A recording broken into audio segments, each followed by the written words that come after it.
Bienvenidos todes, todas y todos a nuestros encuentros de utopías y sueños. Comienza un nuevo episodio para debatir, repensar y compartir lo que nos pasa como sociedad. Hablemoslo. Bueno, muy buenas tardes a todos, a todas.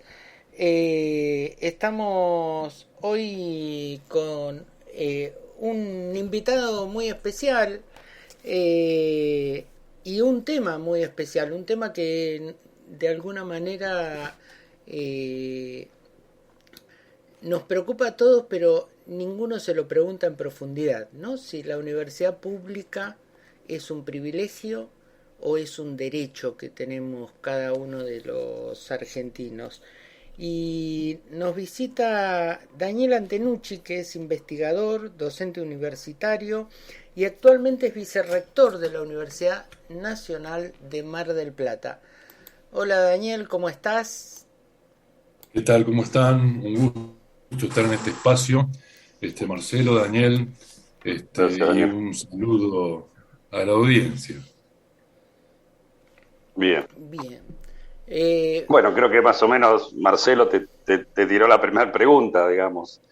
¿Cómo, Sí, cómo, sí, es, como dijeron ustedes, fue ampliamente debatido, es ampliamente debatido, depende en qué región global, en qué lugar del mundo uno se encuentre. Depende, hay lugares donde la educación superior es mercantilizada. Pero particularmente eso de alguna manera globalmente y regionalmente fue despejado en el 2008 en la Conferencia Regional de Educación Superior, la CRES, que se realiza periódicamente. En 2018, por ejemplo, fue en Córdoba, pero en 2008, perdón, fue en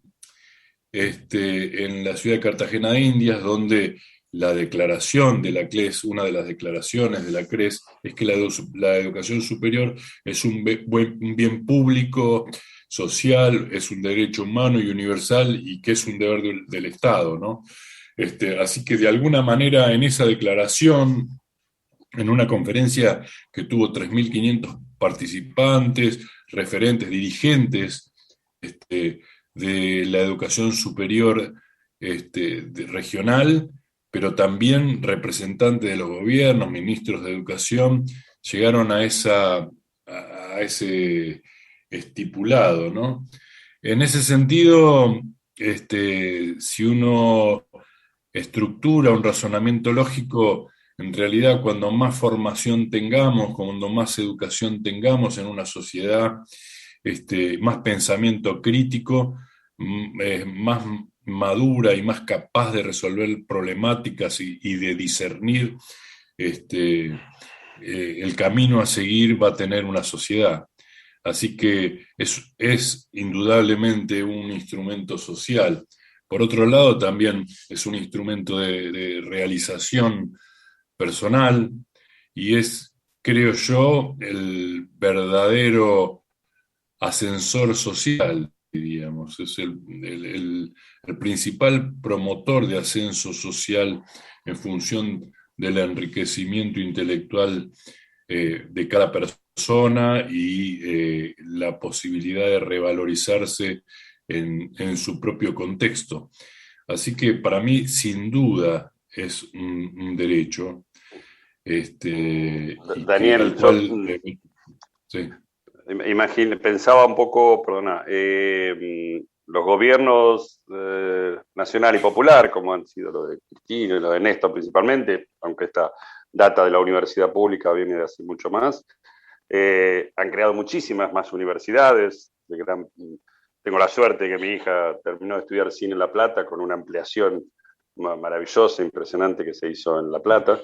Eh, digamos que los gobiernos populares dan este derecho y lo hacen real, de la posibilidad de los crecimientos de la universidad.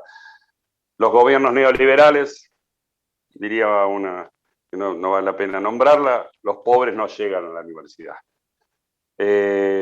Nada, que es real.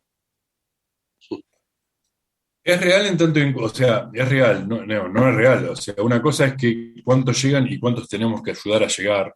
Digamos, tenemos que tratar de hacer subir a todas y a todos al tren de la educación, y que es cierto que un porcentaje de la población que tiene bajos recursos es menor su acceso a la universidad, pero por un problema de contexto social. Lo importante es que la puerta de la universidad está abierta para todas y todos para poder alcanzar ese objetivo, ¿sí?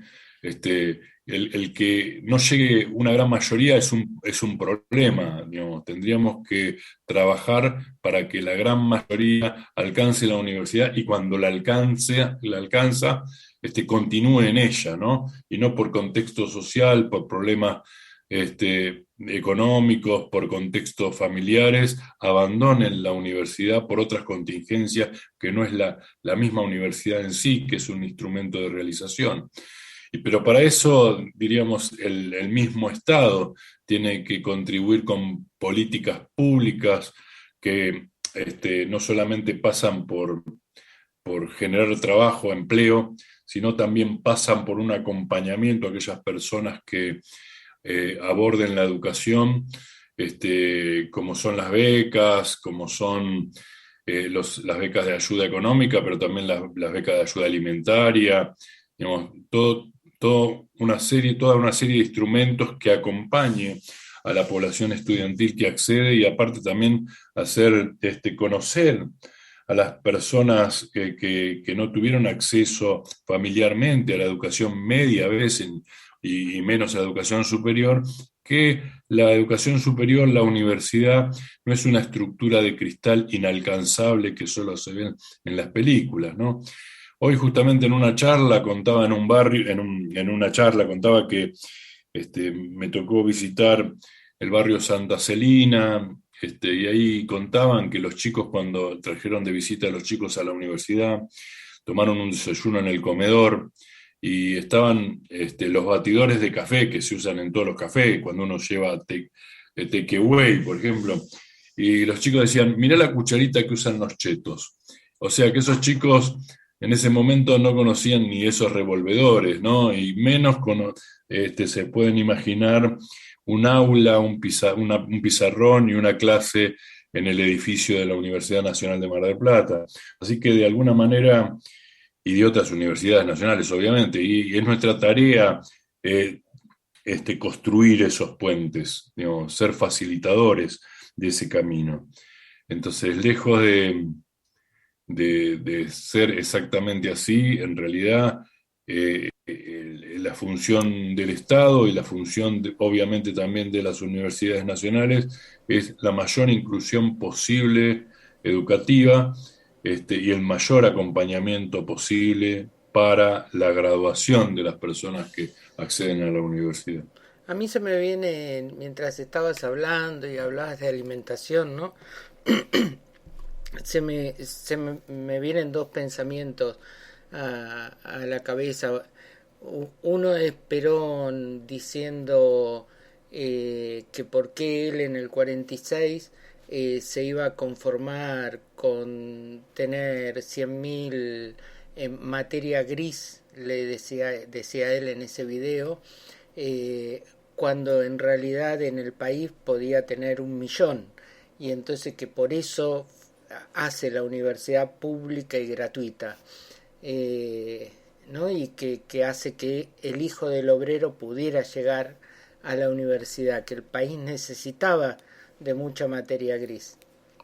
Y la otra, se me viene la frase de Evita diciendo que había que darles estudio a los chicos, pero primero había que darles de comer, porque con el estómago vacío nada queda en la cabeza, ¿no? Y, y bueno, indudablemente los gobiernos de Néstor y de Cristina demostraron que, que la educación les importaba, ¿sí? Más de 1.700 escuelas entre primarias y secundarias, 9 universidades públicas nacionales y gratuitas nuevas en el país, mientras que el gobierno que le siguió cerró escuelas, bueno, y el pensamiento de la ex gobernadora y ahora vecina de Capital, antes vecina de Capital, después gobernadora y ahora de vuelta vecina de Capital, que diciendo que los hijos de los pobres no llegaban a la universidad, como diciendo también no voy a abrir ningún hospital, o sea, temas terribles, ¿no? Ahora, tenemos todo eso como historia. ¿En qué fallamos? Que sigue habiendo personas que siguen sin entender la importancia que tiene el tema de la universidad pública y gratuita. Yo tuve la suerte de viajar por muchas partes de Latinoamérica y verdaderamente Argentina sobresale por su universidad pública y gratuita. Vos vas a Colombia y las universidades, bueno, vos debes tener más contacto que yo y debes saber mejor la temática que yo, pero la universidad es paga, o sea, no llegan de verdad los que no tienen plata. ¿Cómo se concientiza a la población de la importancia que tiene eso? Yo creo que la población es bastante consciente y la universidad pública tiene una reputación de las más altas en cuanto a las instituciones públicas, porque justamente las políticas que van en contra de la universidad pública no pudieron con ella, digamos, en distintos periodos, ¿no? Y se sigue expandiendo y sigue creciendo. O sea, evidentemente, para que eso suceda, la universidad pública tiene finalmente un respaldo de la población. En cuanto a lo que vos decías del valor de la educación, cómo puede ser que no entiendan, yo creo que sí se entiende, pero en un sentido también mercantil diríamos, la mercantilización de la educación es funcional a determinados grupos en muchos lugares del mundo. Y va de hecho que obviamente la necesidad de la educación superior, de la universidad, también va de la mano con la producción científica, la producción tecnológica, el desarrollo de un país, con lo cual es absolutamente fundamental. O sea, no solamente pasa por el concepto educativo, por la inclusión, por lograr ciudadanos y ciudadanas mejores, sino también por la necesidad de desarrollo y soberanía tecnológica en un país. De hecho, nosotros tenemos cerca de 100.000 investigadores e investigadoras en el sistema nacional, de los cuales 15.000 son más o menos del CONICET, unos 40.000 son de 30.000, 40.000 de entes descentralizados y unos 50.000 de universidades nacionales, con lo cual las universidades nacionales públicas, lo cual indica que en la Universidad Nacional Pública está la fuente de generación de conocimiento para el desarrollo tecnológico del país. Eso no se da en las universidades privadas generalmente porque en realidad buscan un beneficio económico determinado que no pueden básicamente desarrollar determinados tipos de investigación que tienen que ver con la investigación básica, que tiene resultados aplicados a mediano o largo plazo, a muchos años. En la universidad privada eso no es sostenible económicamente para ellos. Obviamente el rol del Estado en la educación pública es otro, es desarrollar líneas de investigación que tengan una potencialidad diferencial, tecnológica e innovadora, y para eso está la vete y la vertiente de las universidades públicas, ¿no? Entonces, desde todo punto de vista, la perspectiva de la matriz que tenemos en Argentina en cuanto a educación y tecnología es absolutamente por ahora dependiente de este modelo de universidad. ¿Por qué digo por ahora? Porque En realidad nosotros tenemos una dinámica distinta de otros países en cuanto a ciencia y tecnología. En general en los países desarrollados, el 50% del PBI viene de inversión privada en desarrollo tecnológico, mientras que nosotros solamente, perdón, el 50% del PBI destinado a ciencia y tecnología. O sea, si, por ejemplo, de Ok, alguna ok. manera Estados Unidos invierte el 3% en ciencia y tecnología, el 1,5% viene del sector privado. Claro. Israel el 4%, el 2% viene del sector privado. Nosotros invertimos el 0,5% y de eso solamente el 17% viene del sector privado. Con lo cual la base de sostén del desarrollo tecnológico en este momento está en las universidades, en los entes descentralizados y en el CONICET, todas estructuras públicas. Y el CONICET dentro de las universidades, no fuera de las universidades, porque se han establecido institutos de doble dependencia. Así que el entrelazado entre educación, ciencia y tecnología y extensión es muy estrecho, con lo cual el modelo que tenemos no puede prescindir de ninguna manera de la estructura pública de la educación universitaria. Vos,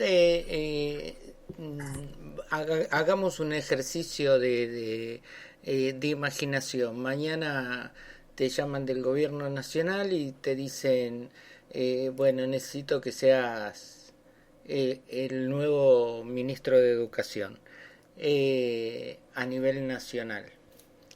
Eh, ¿qué- cuál, ¿Cuál sería la medida que vos pensás que es más necesaria tomar para sostener eh, este nivel de educación del que hablabas y, eh, y por supuesto fortalecerlo, ¿no? Seguir creciendo. En general, yo creo que digamos, las medidas siempre tienen que ser de incentivos, ¿no? Y no es descubrir la rueda. La manera de jerarquizar la educación es jerarquizar a sus docentes, ¿no? Y jerarquizar a sus docentes implica que tengan un trabajo digno, que cobren salarios dignos, no, en eso va a que sea reputada la carrera docente en cuanto a que no sea una carrera de escape a estar en relación de dependencia, sino que sea una carrera apetecible por la juventud. Y eso se gana con reputación, pero también con buenos salarios. Cuando hablan del modelo finlandés, por ejemplo, de educación, es eso lo que tiene, digamos, que los docentes son los más reputados, están en el más alto percentil del salario y entonces hay un ingreso masivo y solamente terminan ingresando a la carrera docente, a ser docentes el 30% del percentil más alto de las mejores calificaciones, porque quieren entrar todos a ser docentes y se esmeran por esa carrera, ¿no? Por entrar a esa carrera. Entonces, y en eso tiene que haber un esquema de formación importante, también fuerte. En ese sentido, por ejemplo, en la formación continua de las y los docentes, inclusive en el sistema medio, las universidades, la formación universitaria en cuanto a cursos para actualización, tienen el mismo o menos peso que los cursos que se dan de determinadas estructuras sindicales. Y eso tiene que ver con, responde a tensiones políticas. Entonces, lo que hay que poner es la educación por delante de cualquier otro objetivo secundario a la educación, digamos, la educación primero, y si nos ponemos en función de la educación, vamos a tener una educación de calidad sostenida en el tiempo y que nos lleve realmente a un país distinto. Yo creo que la base de transformación del país está en la educación, básicamente, en último término, el término quiere decir primariamente, y seguramente con una buena educación vamos a tener, por ejemplo, buenos abogados y buenos jueces, buenos profesionales, porque la justicia también entiendo que es un problema Ahí para nosotros. Daniel te quiere hacer una pregunta. Sí, Bien. te diría, señor Daniel Antenucci, ministro de Educación, ya que seguiríamos con este juego. Recordaba a Favaloro que decía, tendríamos que cerrar la Universidad de Medicina, me parece que dijo un par de años por la cantidad de médicos que existía, ¿no? Eh, Tomando un poco de esa referencia, ya que estás como ministro, ¿qué carrera? Pues yo me acuerdo mucho que en la época de Cristina o de Néstor se incentivaba ciertas carreras. ¿Qué le está faltando a este país? ¿Qué está en exceso a este país? Pues yo digo, yo también lo primero que hice estudié economía, bueno, un año, dejé, siempre están las carreras más, no sé si llamarle populares o la que generan trabajo, no sé si, por Sí, qué sí. camino hay, más allá del gusto de la profesión que cada uno busca, por supuesto, pero qué cosas le está faltando a este país para transformar también. Preguntaba eso, Mirá, digo, ¿qué le está? claro, eso va cambiando en el tiempo y depende del momento en que vivís. Si este país fuera Holanda, seguramente necesitaría una cosa distinta, pero nosotros tenemos el 50% de pobreza. Entonces, necesita de determinado desarrollo en carreras sociales para encaminar y contener ese marco que tenemos, por un lado, y por otro lado, las carreras como las ingenierías, las biotecnologías, eh, que tienen que ver con la proyección de la demanda de tecnología global a la cual nosotros respondemos, sin dejar de atender a las necesidades del país y regionales, ¿no? Trazando esos objetivos, pero son dos aristas, diríamos. Una es atender el mercado interno en el sentido no económico, sino de demanda social también, y la otra es paralelamente prepararse para tener innovación para poder de alguna manera competir en el mercado tecnológico global, digamos, porque es la forma de también tener soberanía tecnológica, ¿no? Eso tiene un doble juego, tampoco depender de que determinada tecnología nos entre o no o entre, sino generarla nosotros a medida que la necesitamos. Ejemplo de ello son la tecnología satelital, los ARSAT, las telecomunicaciones que pudimos desarrollar, pero que llevan mucho tiempo, digamos. La estructura científico-tecnológica comenzó a crecer y se tuvo ese plan desde el 2003 en adelante. Para tener una noción, en el 2003 había 3.000 investigadores del CONICET y en el 2015 se alcanzaron 11.500 investigadores. O sea, había una política de crecimiento y de perspectiva de determinadas áreas.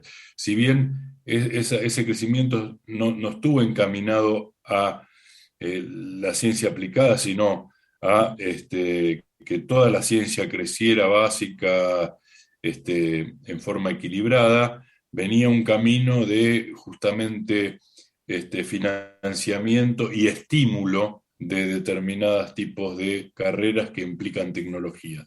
Y por otra parte, como yo pienso por lo menos, la punición nunca funciona, la punición frustra y divide, o sea, la punición es cerrar carreras de determinado tiempo. En realidad, la política tiene que estar centrada en incentivar determinados tipos de carreras para que uno que iba a elegir una carrera tradicional se vea tentado de seguir una nueva carrera con perspectiva de futuro. Pero eso son políticas públicas, políticas de Estado. Repito, la punición no funciona, la restricción, sino dar la posibilidad por determinado estímulo a que se elija determinada perspectiva que también convenga o esté dentro de los objetivos de desarrollo nacional. Bien, es muy interesante. Daniel, tomando otro tema, siempre nos atraviesa el tema de la comunicación. Particularmente, bueno, porque vengo de ese área y la universidad ha tenido en los últimos años espacios nuevos, digamos, como lo que es el espacio de la televisión con su propio canal, con su radio, bueno, con sus portales, por supuesto, pero principalmente los canales de televisión, que no los tenían, y toda esta cuestión también de los nodos, creo que se llamaban nodos, que digamos de trabajos propios que se intercambian con otras universidades del resto del país, digamos, un crecimiento interesante, yo cada tanto tengo la posibilidad de verlo. ¿Cómo ha sido eso, digamos? ¿Se ha podido desarrollar? ¿Fue interesante? ¿Cómo lo ves en la perspectiva de esto que hablamos de la importancia que tiene esta cuestión de soberanía también? Porque de alguna manera es tener la independencia, una soberanía y poder informar a través de los canales de ustedes lo que está sucediendo, ¿no? Que es tan importante. Sí, digamos que la red de medios de la universidad ha ido creciendo en el tiempo, generalmente responde a la dinámica de red, a la dinámica de red de universidades nacionales, también de la red de televisoras iberoamericana, en general generando de alguna manera, focalizando el contenido a dar respuesta a su participación en esas redes. Yo creo que lo que debe crecer en la universidad también es la producción interna y la comunicación interna. Y cuando me refiero a interna no me refiero solamente de y hacia la universidad, sino me refiero de la universidad y hacia el sudeste bonaerense, la provincia de Buenos Aires, una universidad situada que muestre el contexto y que ese contexto también lo muestre en clave regional y clave global. En clave global está trabajando, y clave regional también, pero en clave microrregional y en clave de ciudad necesita absolutamente expandirse y ponerla en contexto. Así que así pienso en realidad la perspectiva de comunicación, ¿no? Daniel, entiendo que en este momento están en medio de elecciones para rector en la Universidad Nacional de Mar del Plata. Eh, ¿Querés contarnos un poquito sobre ese tema o preferís no hablarlo? No, sí, no hay ningún problema. Yo integraba una dupla de gobierno con el actual rector y yo como vicerrector. Y al tener una visión diferente, básicamente acerca de determinadas áreas que tienen que realmente desarrollarse, transformarse, particularmente concentro en el área educativa, en el área académica, en cuanto a la necesidad de que nuestra universidad, cuando uno entre a estudiar una carrera, no sean los mismos programas de hace 20 años, ni la misma carrera de hace 20 años, que uno pueda repetir con las mismas carpetas, sino que tenga la generación de carreras intermedias, la generación de carreras transdisciplinares. Como nosotros vemos, o como yo veo, es que la automatización global, la distribución del trabajo, de alguna manera va a generar carreras nuevas y el 60% de las carreras que conocemos en 10 años no van a existir. Y la universidad tiene que caminar más rápido, caminar viendo el horizonte que viene y no viendo lo que deja atrás, no mirando hacia atrás, sino mirando hacia adelante. Y en ese mirar hacia adelante necesita esto que estaba diciendo, integralidad de las funciones, carreras transdisciplinares, pensar digamos, las carreras en sí, para los que no conocen, están aprobadas por la CONEAU, que es la Comisión Nacional de Evaluación de la Educación, en un tramo inferior y un tramo superior. Uno cuando cursa Derecho, cuando cursa Economía, cuando cursa Biología, la mitad de la carrera, el ciclo básico, es un tramo y el ciclo superior es el otro tramo. Y uno podría realizar, porque está acreditado, el tramo de una carrera y cruzarlo con el tramo de otra, por ejemplo. Entonces podría articular, no sé, ingeniería agronómica con ingeniería electrónica. Podría articular trabajo social con análisis de Big Data Análisis, con análisis de grandes datos. Entonces uno está ahí generando nuevas disciplinas que mezclan dos disciplinas y dan una nueva perspectiva. Eso sería la transdisciplina, que va más allá de la interdisciplina. Y yo entiendo que esa vuelta de tuerca debe ser dada esa proyección a nuestra universidad particularmente en una, entre comillas, modernización de los planes de estudio y de los programas.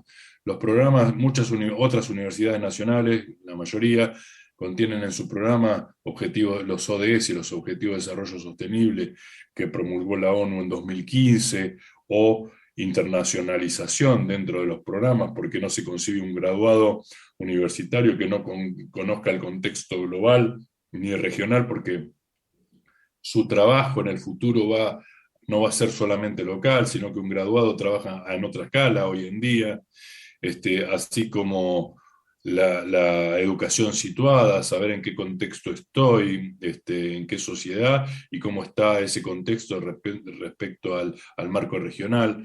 Toda esa vuelta de tuerca es necesaria, entiendo yo, en una perspectiva moderna de la educación universitaria y que a la universidad le falta. Entonces, como esa perspectiva se puede dar desde el vértice, desde la visión del rector, mi grupo, el grupo que integro, que se llama Unifutura, decidió emprender este camino y que lo lidere yo, ¿no? Esa transformación que creemos necesaria. Sí, tendría una preguntita más que me intriga o me vino a intrigar ahora. La mirada de la Universidad Pública Nacional, ¿tiene una mirada integradora de la patria grande, como diríamos? Es decir, ¿hay una mirada en eso? No, mira, yo digo, las universidades argentinas participan en redes de universidades. La red principal de las que participan en universidades argentinas, una de las principales, es las universidades del Grupo Montevideo, AUGM, que es un grupo que congrega 40 universidades de Brasil, Bolivia, Paraguay, Argentina y Chile. Y ahí interactúan en redes disciplinares, pero la verdad que esa integración se da en esbozo, porque la integración debería ser a niveles gubernamentales, a nivel de planificaciones educativas regionales, a niveles ministeriales, a nivel de incentivar determinadas disciplinas en determinadas regiones y determinadas otras en otras, y articulando.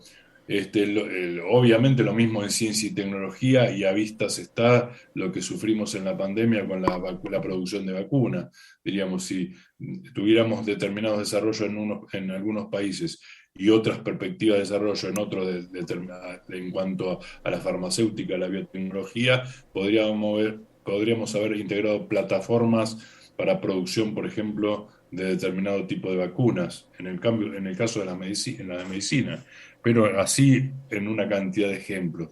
Así que entiendo que la integración es incipiente, si bien lleva muchos años, no ha crecido, y la integración a través de vinculación regional de nuestros gobiernos y nuestros ministerios es muy, muy, muy escasa. Eso es lo que, si bien hay programas, no digo que no los haya, ¿no?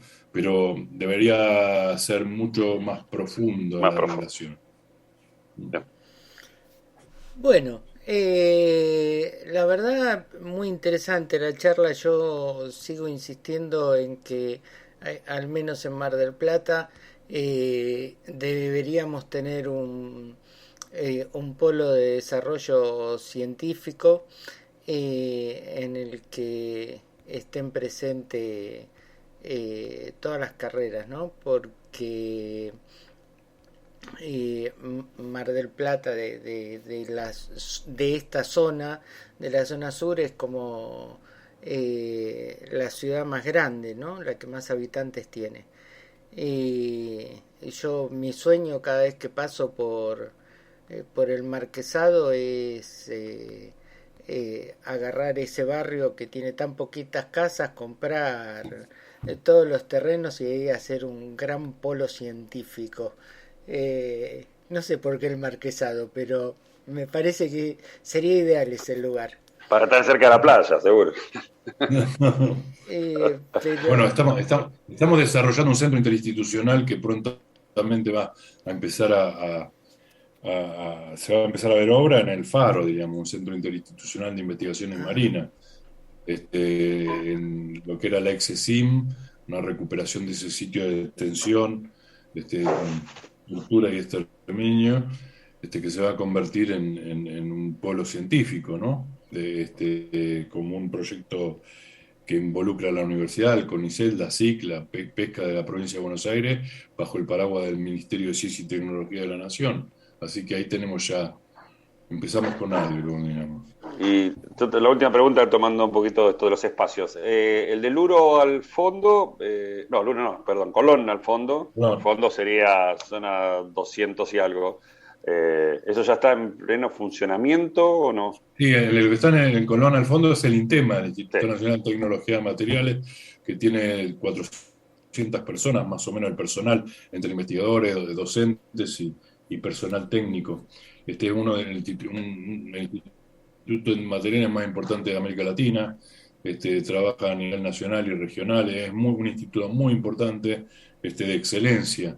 Y es, digamos, un instituto de doble dependencia, Universidad Nacional de Mar del Plata, CONICET, que tiene como seno la Facultad de Ingeniería.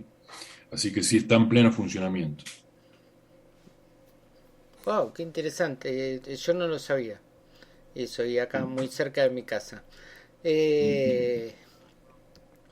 Daniel, no sé si querés agregar algo más. A mí me resta nada más que agradecerte que te hayas tomado este tiempo para explicarnos ese tema que, como dije al principio, a todos de alguna manera nos preocupa, pero que no sabemos que nos está preocupando, ¿no? Porque lo dejamos pasar por alto. Sí.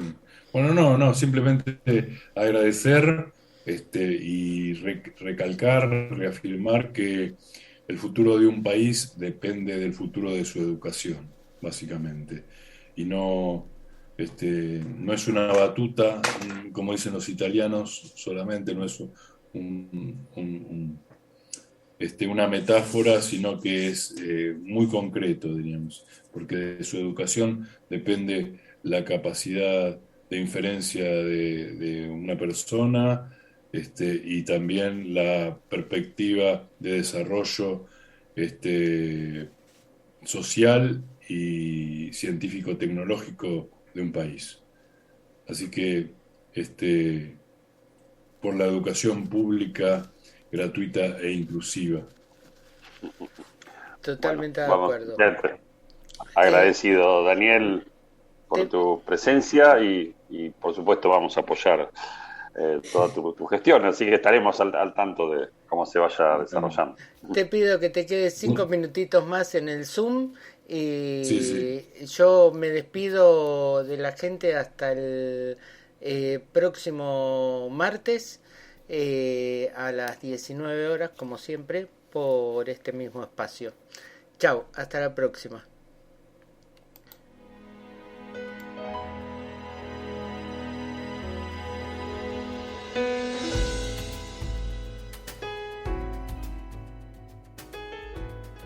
Llegamos al final de este episodio con la esperanza de provocar algún movimiento que permita continuar aprendiendo y construyendo respuestas colectivas. Mañana, hablémoslo en un nuevo episodio.